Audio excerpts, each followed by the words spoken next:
শুধুই মেয়ে। তাই বর্তমান সমাজে বাচ্চা মেয়েদেরও রেয়াত করা হয় না। ছোটবেলায় আমাদের মায়েরা বলতো, অচেনা কেউ কিছু দিলে নিবি না, বিপদ বাড়বে। একটা মেয়ে প্রেমের প্রস্তাব গ্রহণ নাই করতে পারে, তার না মানে শুধুই না। কারণে অকারণে একটা মেয়ের সর্বনাশ হওয়াটা আজকালকার দিনে যেন কোনো ব্যাপারই না। তার জীবন থেকে শুরু করে কেরিয়ার পর্যন্ত ধ্বংসের মুখে চলে যায়। সমাজ বলে কথা, আঙুল তো মেয়েদের দিকেই ওঠে, তাই তাকে নষ্টার তকমাটা সহজেই দেওয়া যায়।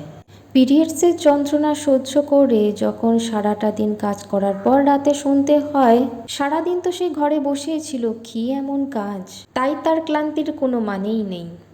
আমি ভীষণ ক্লান্ত, প্লিজ আজকে আজকে ছেড়ে দাও, প্লিজ আজকে ছেড়ে দাও, ছেড়ে দাও আজকে, প্লিজ ছেড়ে দাও, প্লিজ।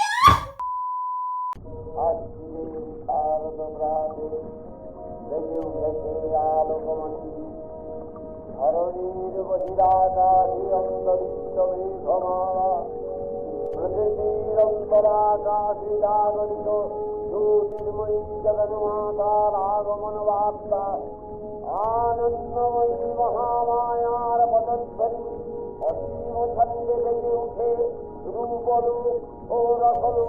মা, তুই আর এই পৃথিবীতে আসিস না, তুই তোর নিজের ঘরেই থাক মা, এই পৃথিবীতে আর আসিস না। এই পৃথিবীতে মহিষাসুরের ভিড়ে তুই পেরে উঠবি না মা, তুই আর পেরে উঠবি না। তবুও নিজের অবস্থাটাকে সমাজের কাছে লুকাতে হয়।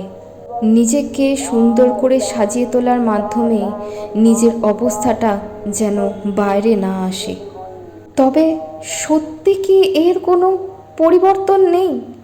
সত্যি এর পরিবর্তন নেই? কেন এত যন্ত্রণা ভোগ করছিস? এত যন্ত্রণা পাস না। মা, কি এত ভাবছিস?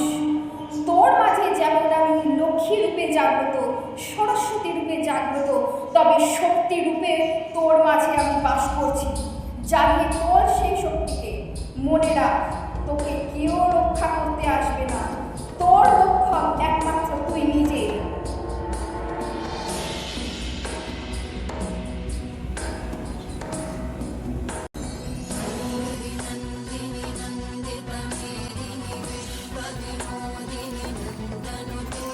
ছাড়, ছাড়।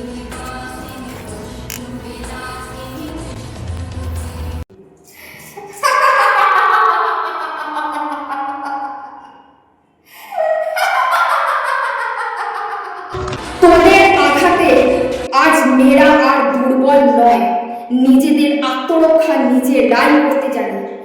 আমার বেলাতে যেমন কোনো ছাড় ছিল না, তোদের বেলাতেও আর কোনো ছাড় থাকবে